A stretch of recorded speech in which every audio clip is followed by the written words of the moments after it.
يا مساء الفل على عيونكم، مساء الجمال. معاكم قناة أكلة وقصة. النهاردة هنعمل مع بعض كوكيز سهل وبسيط كده، كوكيز بالسمسم أو بسكوت بالسمسم، وفي ناس كمان بتسميه برازق. سهل وسريع، بدون زبدة، بدون سمنة، بدون بيض.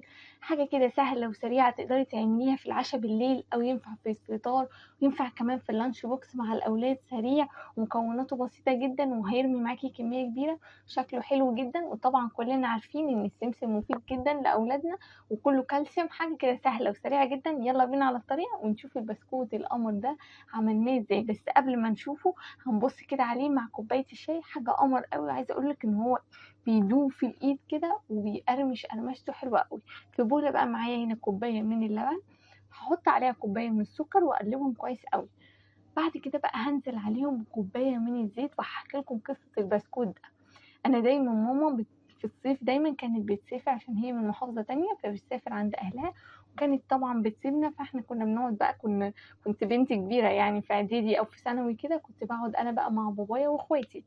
زي ما انتم شايفين كده، انا حطيت كمان كوباية زيت، ومعايا هنا 4 كوبايات من الدقيق، معلقة ونص من البيكنج باودر، ورشة من الملح. وهقلبهم مع بعض مكونات جافة، وبعد كده هحطها على المكونات السائلة، وهكون عجينة بتاعتي سهلة وبسيطة. فماما كانت بتسافر بقى وتسيبنا بقى احنا ايه، كبنت بقى تعتمدي على نفسك بقى، تطبخي بقى لاخواتك ولباباكي وتعملي بقى حلويات وكده. كنت دايما بابا يجيب لي الخضار من السوق، وانا ابدا اطبخ بقى وايه وابدع لهم في البيت. وصراحه كانوا بيصعبوا عليا، ما كنتش بحب ابهدلهم. وفي يوم بقى خطر على بالي ان انا عايزه اعمل لهم حاجه حلوه. كلمت بقى بنت عم البابا وسالتها، قلت لها دي ماما مسافره وانا عايزه اعمل لهم بسكوت سهل وسريع. ملّتني بقى. ومقادير البسكوت ده هو كوباية من الزيت، كوباية من السكر، كوباية من اللبن. مقادير كلها ثابتة، ويا دوبك هما 4 كوبايات من الدقيق، ومعلقة ونص من البيكنج باودر، ورشة من الملح. قلت لها ماشي، مفيش أبسط من كده. وقمت قايمة وعاملة لهم البسكوت ده.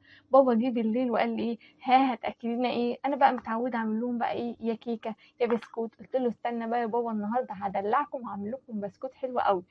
فضلوا بقى مستنيين يا عيني، وانا من النوع اللي كان بيطول في المطبخ. دخلت قعدت حوالي 3 ساعات بعمل في البسكوت ده. شايفين البسكوت اساسا ما كملش معايا 3 دقايق. يا دوبك بس بتاخدي قطعة من البسكوت تعمليها كورة، وتنزليها في السمسم. عندك سمسم ابيض استخدميه، عندك سمسم احمر او سمسم محمر، استخدميه، مفيش اي مشكلة خالص. تقدري تحطيه في الصاج مش مدهون اي حاجة خالص، او على ورق زبدة زي ما تحبي. هو كده كده مش بيلزق، وتسويته مفيش ابسط من كده. فيوميها بقى بابا قال لي هتعملي لنا ايه. عملت لهم بسكوت. فضلوا يا عيني جعانين ومستنيين لحد الاخر الليل. بعدين عملت لهم بقى ايه، دور شاي ومعاه جنبه البسكوت، وانبسطوا جدا واتعشوا بيه، وكانوا مبسوطين وفخورين بيا جدا. عشان كده بقى مش خساره فيهم صراحه الدلع. ولازم ندلع اخواتنا كده ولو انت قاعده مع والدك دلعيه واعملي حاجات حلوه. ريحي مامتك يوم كده واعملي وصفه سهله وسريعه زي ما انتم شايفين كده. شكله حلو جدا، وطريقة التسوية بتاعته مفيش أبسط من كده. هنولع الفرن على درجة حرارة 160 في الرف الوسطاني، بياخد حوالي 20 دقيقة. بعد كده ممكن نولع الشواية عليه دقيقتين 3، ويطلع معاكي حلو وجميل جدا. بيبقى حلو قوي جنب الشاي، وجنب الشاي بلبن. ويا سلام بقى لو جنب كوباية نسكافيه، مش هيقول لا، هيطلع خطير. جربوه ان شاء الله هيعجبكم. دي كانت وصفة النهاردة، كوكيز بالسمسم او البرازق. حاجة كده سهلة، او بسكوت بالسمسم. جربوها وان شاء الله تعجبكم. هستنى اراكم وتعليقاتكم. ما تنسونيش في اللايك القمر. باي باي.